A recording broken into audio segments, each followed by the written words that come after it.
Hello everyone, right, it's 2 for 1 day on the road.cc channel today. We're taking a look at the new camera and light units from Cycliq.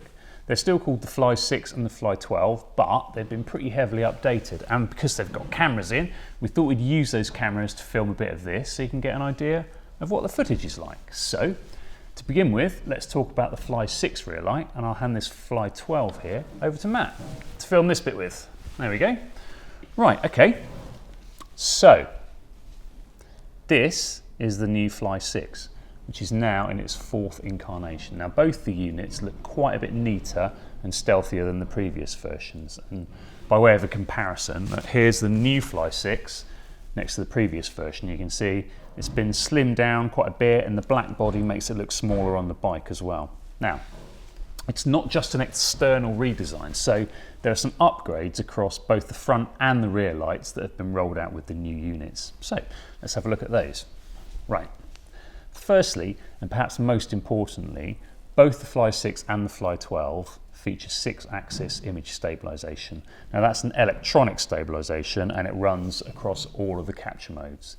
The only exception being the HDR mode that you get on the Fly12. Now, it does make quite a difference to the quality of the footage out on the bike, but you can still turn it off if you prefer. Another thing that's changed is charging.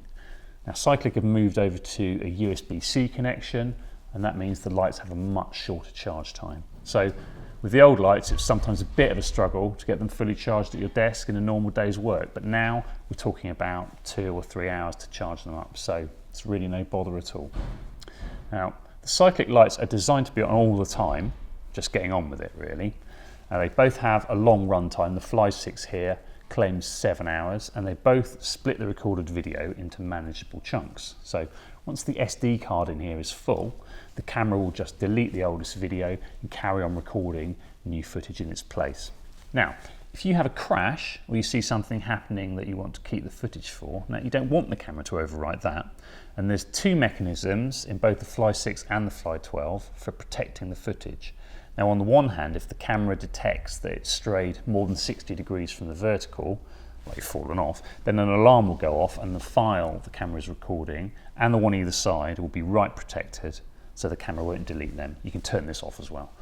You can do the same thing manually by hitting this Q button here on the side. It's next to the power button on the Fly12.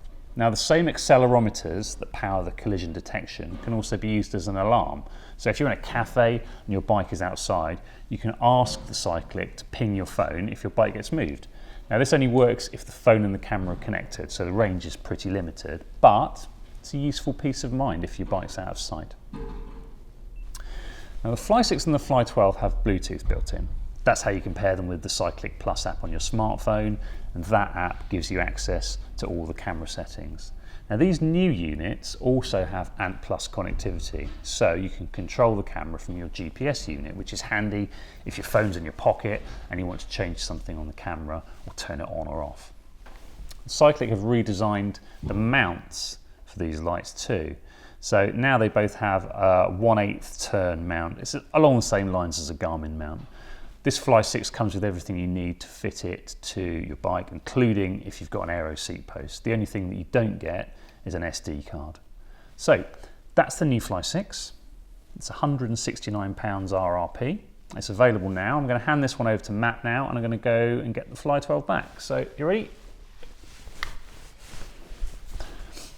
So this is the new Fly12, and now you're looking at it from the Fly6.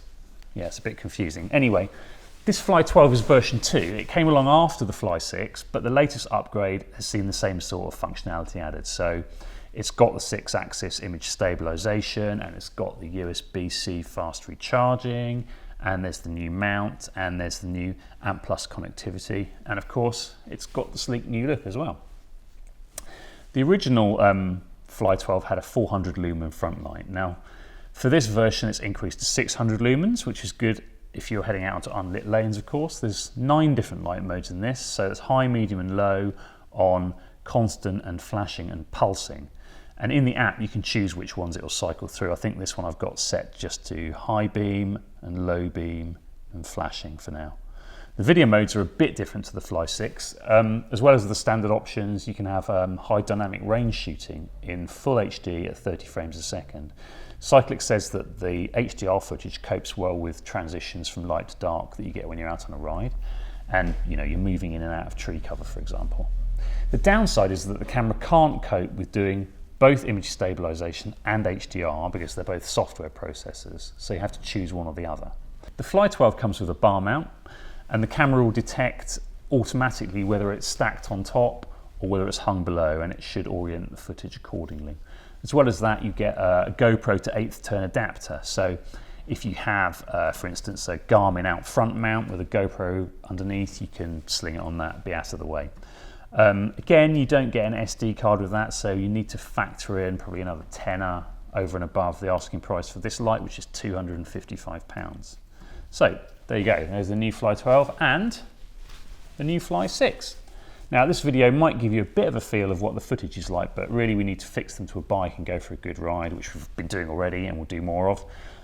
We will give you our thoughts and look out for the reviews on road.cc. Thanks for watching. If you've got any questions about either of these lights, then ask them in the comments below. We'll get them answered for you. And don't forget to like and subscribe for more like this on road.cc. Cheers.